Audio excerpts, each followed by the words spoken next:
Yung ginagawa nila kay VP na panggigipit, duwag naman ho yung mga yan eh. Manggagamit ho yan. Gagamit sila ng tao para manakit. Gagamit sila ng mga tao para sila yung gumalaw para sa kanila. Pero sabihin mong sila itself ang gagawa, hindi na gagawin. Kaya sa inyo, na akala nyo kakampi nyo yan, kasi ginagamit kayo, collateral damage lang kayo. Look what happened.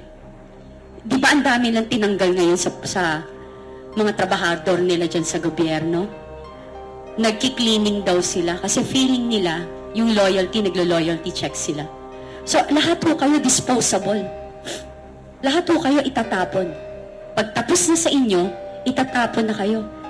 Attorney Trixie, Attorney Vic Rodriguez, VP Sara. So, don't think na kayo ngayon na nakaupo, magtatagal kayo dyan. Lahat kayo basura. Lahat kayo trapo. Lahat kayo gamit sa kanila na pag pinagsawaan na or wala na silang pakinabang, itatapon lang din nila kayo. Sa mga tinanggal sa trabaho, magsalita ho kayo.